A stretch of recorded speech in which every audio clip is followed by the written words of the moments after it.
Deus te abençoe. Estamos juntos mais uma vez para falarmos a respeito de 3 capítulos deste segundo livro de Samuel, sobre o qual nós nos prostramos em reverência e santidade, a fim de ouvir a voz do Senhor, clamando para nós através das linhas destes versos que nós lemos em 2 Samuel, neste livro sagrado, escrito pelo Senhor para mim e para você. Lemos hoje nos capítulos 4, 5 e 6 alguns relatos tocantes, impactantes, dramáticos, históricos. O capítulo 4 nos fala a respeito da morte de Isbosete. Isbosete é um dos sucessores de Saul, filho de Saul, e a palavra de Deus nos diz que na sequência da morte de Abner, o capitão de guerra de Israel, morto de forma violenta por Joabe, o capitão de guerra de Davi, Isbosete, então, diz-nos a palavra, ao vislumbrar a morte de Abner, perde a coragem, se abate, e então é morto por seus líderes.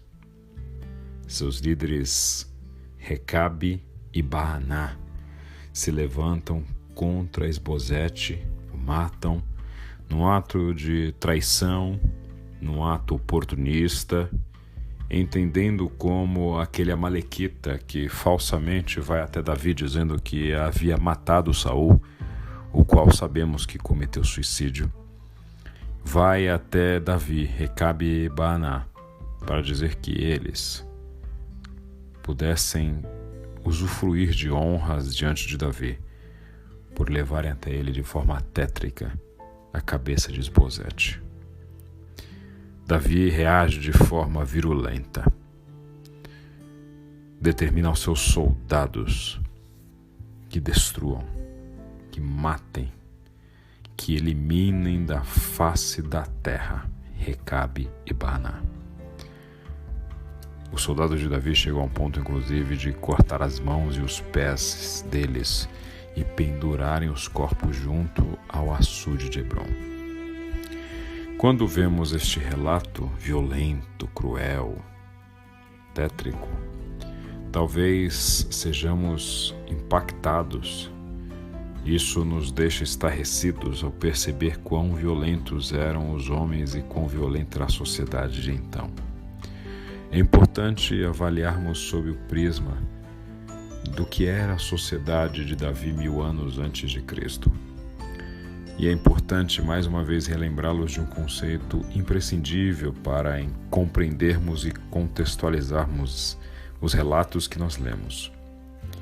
Se olharmos com as vistas, os óculos, as lentes de uma sociedade que é fruto de um processo civilizatório que nos difere em 3000 anos, em democracia, em voto, em leis escritas, de uma sociedade tribal como aquela sociedade de Israel, quase pré-civilizatória, sem praticamente acesso à cultura, escritos, a registros históricos em profundidade como nós temos, seria injusto avaliarmos sob os mesmos valores, sob os mesmos conceitos, sob as mesmas premissas que construímos as nossas sociedades ocidentais 3000 anos mais tarde. Portanto, a reação de Davi de punir severamente gente que matou um inocente, entendendo que poderia ter alguma vantagem. Chego a dizer que esta reação de Davi está na base, é o alicerce, é o alvorecer do nosso processo civilizatório. Na verdade, a ação de Davi está na base da construção de uma lógica, de uma ética, que hoje nos dá o benefício de compreender que é impensável um crime de guerra. Que mesmo em processos de batalha, como nós vemos hoje entre Rússia e Ucrânia, é impensável ver bombas sendo despejadas sobre crianças, sobre mulheres grávidas, sobre idosos, sobre civis que não têm como se defender. A reação de Davi tem este germe do processo civilizatório para dizer àquela sociedade: eu jamais vou aceitar a morte de um inocente, mesmo que seja familiar do meu maior adversário.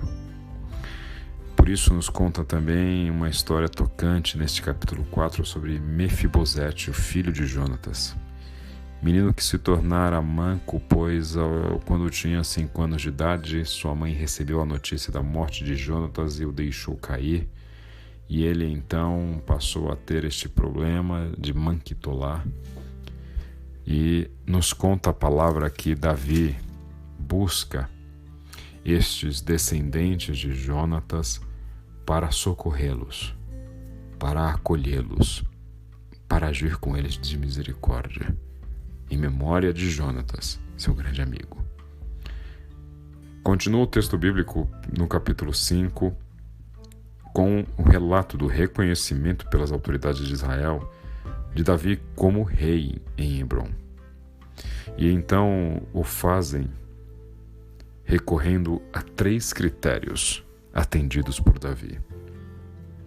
Os reis de Israel decidem reconhecer Davi definitivamente e ungí-lo rei pela 3ª vez, sendo que a primeira foi ainda com Samuel na casa de seu pai, a segunda em Hebrom, quando a tribo de Judá o reconheceu como rei, e agora quando todo Israel o reconhece definitivamente como o rei de Israel. E o fazem por entender que, primeiro, ele é sangue dos israelitas. Em segundo lugar, porque mesmo antes de seu reinado, ele liderara Israel em suas batalhas. Lembre-se do cântico que eles entoavam quando, ainda garoto, Davi venceu Golias, quando retornava para Israel e o povo cantava: Saul matou milhares, mas Davi matou milhares de milhares. E em terceiro lugar, e mais importante, Israel decide reconhecer Davi como rei, porque o Senhor escolheu Davi para ser rei. E nos conta então este capítulo 5 que Davi, aos 30 anos, passa a ser o soberano sobre todo o reino de Israel, e então reina sobre esta terra por 40 anos. Nos conta também sobre a conquista de Jerusalém. Sim, Jerusalém não foi sempre uma cidade israelita. Não nasceu como uma cidade judaica. A história de Jerusalém remonta aos jebuseus. Jebuseus que eram um povo que habitava naquelas terras antes mesmo da conquista do povo de Israel da terra prometida. Os jebuseus, inclusive, nos conta o texto que quando Davi decide avançar sobre Jerusalém, essa cidade dos jebuseus, também chamada de Jebus, ele chegou a dizer a Davi que até os cegos e aleijados da cidade poderiam se defender de Davi. Este povo cananeu ocupara, e seus primeiros registros históricos remontam a 3000 a.C., uma cidade real nos tempos de Abraão, mas sem grandiosidade. Relatos de que em torno de 3.500 pessoas habitavam este lugar elevado, cercado pelos vales de Inom, do Cedron, e é por isso, por essa impressão de elevação, que primeiro Jerusalém era uma cidade fortificada e segura, e em segundo lugar, porque ouvimos em algumas vezes até no relato bíblico, subamos a Jerusalém, por essa sua condição elevada geograficamente falando. Jerusalém tinha uma característica geográfica interessante, e isso também a tornou capital do império e escolha de Davi para tal, pois ela estava na divisa entre Judá e Benjamim, bem no meio do reino de Israel e Judá. E dessa forma congregaria esses 2 grupos, entre os quais se dividiam os hebreus. E esta era a mensagem de Davi, mensagem de união, de pacificação, mensagem da qual usufruiu seu filho Jonatas e nem tanto seu neto Roboão. A Bíblia ainda nos conta no capítulo 5 da vitória de Davi sobre seus adversários prediletos, os filisteus. Assim que sabem que Davi se tornou rei, querem aproveitar-se de eventual fragilidade de Davi, sendo um equívoco estratégico dos filisteus, que acabam sendo derrotados fragorosamente. O capítulo 6, então, nos conta sobre uma passagem interessante, dramática, simbólica que ocorre neste início de reinado de Davi. Davi decide retirar a arca do Senhor que estava em Baalá, em Judá, e trazê-la até Jerusalém. Diz-nos a palavra que ele pega uma carroça nova, coloca a arca em cima, e enquanto eles transportavam, um homem chamado Uzá esticou o braço e segurou a arca, pois os bois haviam tropeçado, e Uzá teve receio de que a arca caísse no chão. No entanto, nos diz a palavra do Senhor que a ira do Senhor acendeu-se contra Uzá pelo seu ato de irreverência. E Deus então o feriu, e ele morreu ali mesmo, ao lado da arca de Deus. Este texto talvez nos chame a atenção porque nos mostra, de certa forma, um Deus irado, um Deus vingativo. E nos diz a palavra que neste momento, então, Davi decide parar este transporte e deixa a arca do Senhor na casa de Obed-edom, de Gate. A arca permanece ali por 3 meses até que Davi decide trazê-la da forma prescrita no texto bíblico, levando-a agora de forma correta. E enquanto chegam na cidade de Davi, Davi, tão feliz, realizado, contente por ver a arca do Senhor repousando em Jerusalém, passa a fazer uma festa, dançando e celebrando perante o Senhor. Enquanto isso, observava sua esposa Mical. Sua esposa Mical, filha de Saul, uma de suas esposas, o observa dançando e despreza-o em seu coração, por entender que aquela dança, aquela celebração, aquela irreverência não deveria ser parte do comportamento de um rei.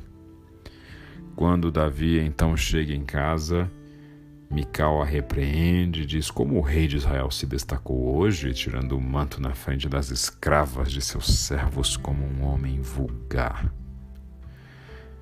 E nos conta a Bíblia que, até o dia de sua morte, Mical, filha de Saul, jamais teve filhos.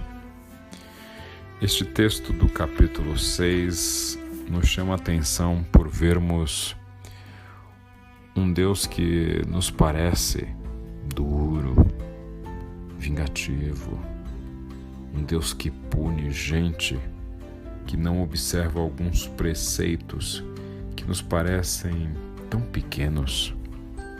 Como é que Deus fulmina um homem que decide só segurar a arca enquanto os carros de bois tropeçam?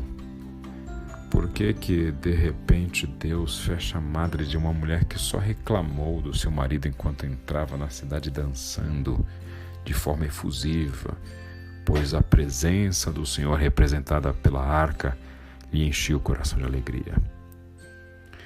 Quando vejo estes relatos, me vem ao coração uma palavra bastante conhecida por todos nós, que está lá no livro de Jeremias, capítulo 48, versículo 10, que diz: Maldito aquele que fizer a obra do Senhor negligentemente. Me lembrei deste versículo ao ler este relato presente no capítulo 6, sobre um Deus que deixa claro o padrão que ele exige na conduta dos seus propósitos, na conduta e no seguimento de sua obra.